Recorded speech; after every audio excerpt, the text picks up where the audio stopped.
Welcome, fellow SCED 341 students. Today we're going to be talking about formative and summative assessments. So, how about let's get started?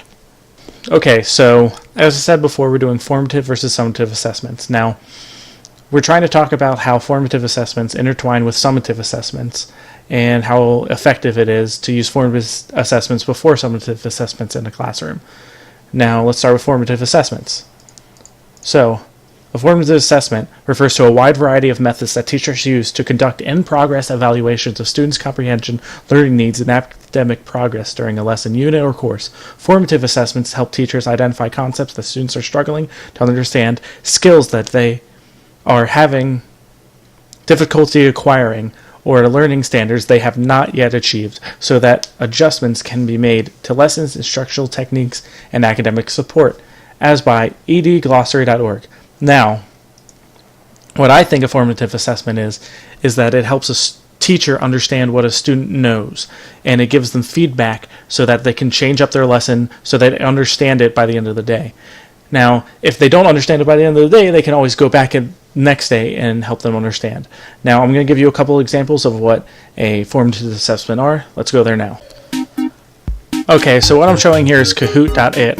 This is a great way to quiz your students on the material they just learned and at the same time get some feedback. So on the left is what the teacher will see. It gives the game pin.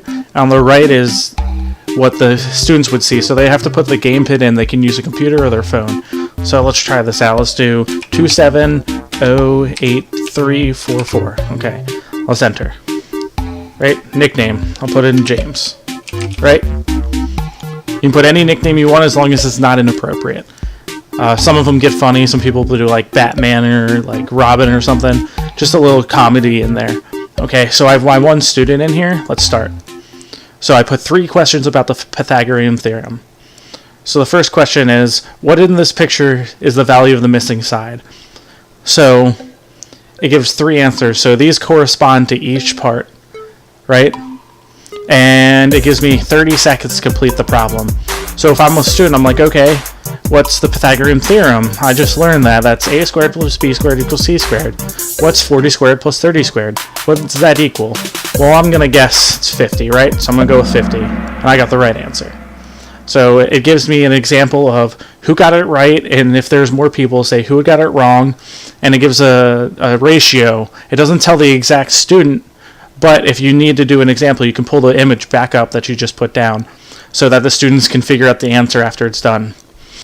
So this is another thing you can do. It's called Quizlet. Quizlet is a great way for teachers to quiz their students. You can set up a study guide. You can set up different quizzes too. You can set up note cards. You can create a class. And it's just a lot of fun. At the same time, it's helping the students learn. So guys, coming from the examples of the formative assessments, a great way to get the teacher's understanding of the class is after a lesson is taught or a concept of the lesson is taught, all the teacher has to do is say, hey, who in the class understands the concept?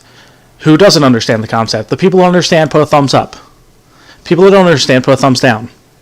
So a student in the class will be like, hey, I do understand, I'll put a thumbs up, or hey, I don't understand, I'll put a thumbs down.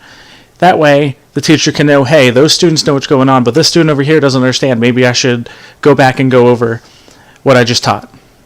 Okay, so from the examples I showed you, that is an easy concept to see what sort of formative assessments there are. There are a lot more formative assessments out there, such as a quick write or a framed paragraph to help students, but let's go on to the summative assessment aspect.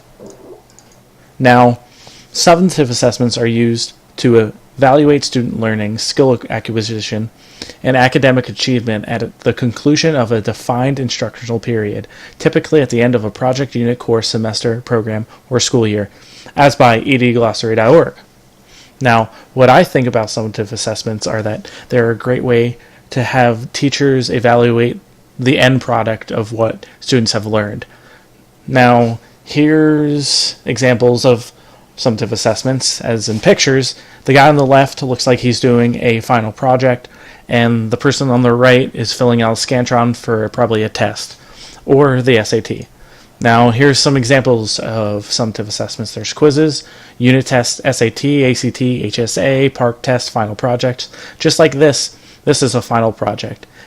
Okay, guys, so as I said before, there's a lot of different summative assessments, but all of them are used to evaluate student learning, especially as formative assessments help students understand the concepts and teachers understand the concepts that the students are learning. Now, formative assessments link with the summative assessment because formative assessments help students understand stuff before the summative assessments.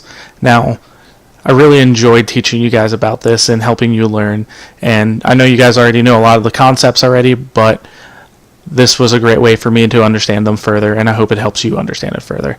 Thanks for watching.